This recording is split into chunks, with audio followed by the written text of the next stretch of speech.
Hello बच्चों, so let's understand the question first. The question says the number of reducing agent involved in the extraction of iron using blast furnace from ore hematite. Okay, so यहाँ पर क्या होता है, देखा होगा कि आपने एक बड़ी सी ऐसी ब्लास्ट फर्नेस रहती है, ठीक है, जिसके अंदर ये नीचे की तरफ कंपार्टमेंट रहते हैं। ऊपर की साइड क्या डाला जाता है, हेमेटाइट ओर डाला जाता है, कोक डाला जाता है, प्लस CaCO3 डाला जाता है। नीचे से हॉट एयर पास करवाई जाती है ना, हॉट एयर पास करवाते हैं। तो जैसे जैसे हॉट एयर जाती है तो इसमें अलग अलग टेम्परेचर जोन बन जाते हैं। 4 टाइप के टेम्परेचर जोन इसमें बनते हैं, तो वहां पर अलग अलग रिएक्शंस होती है। लेकिन हमसे तो क्वेश्चन केवल यही पूछा है कि यहाँ पर रिड्यूसिंग एजेंट कौन कौन यूज होता है। तो मैं आपको बता दूं, इसमें दो टाइप के रिड्यूसिंग एजेंट यूज होते हैं, एक तो कार्बन और एक कार्बन मोनोऑक्साइड। क्योंकि ऊपर से कोक डाला जा रहा है तो कोक जैसे ही नीचे गिरेगा तो कोक किस में कन्वर्ट होगा, सीओ में चेंज हो जाएगा, कार्बन ऑक्सीजन के साथ रिएक्ट करके। ठीक है, तो यहां पर क्या होता है, कार्बन मोनोऑक्साइड एक रिड्यूसिंग एजेंट है।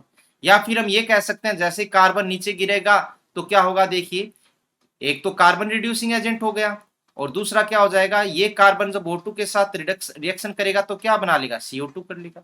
और ये CO2 फिर से कार्बन के कांटेक्ट में आएगी तो कार्बन CO2 को रिड्यूस कर देगा किसमें, CO में। सो इस तरीके से यहाँ पर carbon and carbon monoxide reducing agent होते हैं।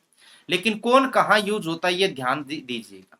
अगर आपके पास लो टेम्परेचर जोन है, ठीक है, टेम्परेचर कम है, जैसे अगर मैं कहूं यहाँ पर जो हमारे पास है 500 degree Celsius to 800 degree Celsius का जोन है, तो उस केस में CO यूज होता है। और हाई टेम्परेचर के अंदर कार्बन एग्जिस्ट कर जाता है तो कार्बन रिड्यूसिंग एजेंट होता है।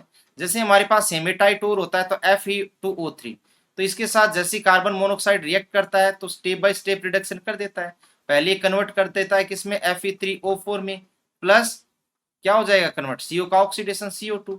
इसी तरीके से नेक्स्ट स्टेप में अगर Fe3O4 है, इसके साथ CO रिडक्शन करेगा, फिर से इसको कन्वर्ट कर देगा किसमें, आप चाहो तो डायरेक्ट लिख सकते हो कि Fe में कन्वर्ट कर देता है या FeO के अंदर कन्वर्ट कर देता है, तो Fe प्लस CO2। ठीक है, और इसी तरीके से यहाँ पर जो Fe3O4 है या फिर Fe2O3 है, ये CO के साथ रिडक्शन करता है तो इसको FeO के अंदर भी कन्वर्ट कर देता है।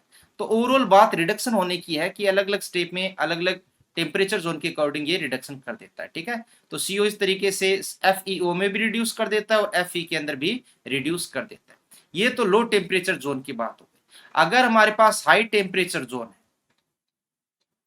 ठीक है, हाई टेम्परेचर जोन है, जैसे मैंने बताया अबाउट 800 डिग्री से 1200 डिग्री सेल्सियस है, तो वहां पर कार्बन क्या होता है, रिड्यूसिंग एजेंट का वर्क कर देता है। तो जैसे ही इसको FeO मिलता है तो इसके साथ कार्बन रिएक्शन करता है और इसको रिड्यूस कर देता है किसमें, Fe प्लस CO में। तो Fe का रिडक्शन हो जाता है और टेम्परेचर हाई है तो ये किस स्टेट में कन्वर्ट हो जाता है, लिक्विड स्टेट में। ओके, और CO गैस यहाँ पर आउट हो जाती है।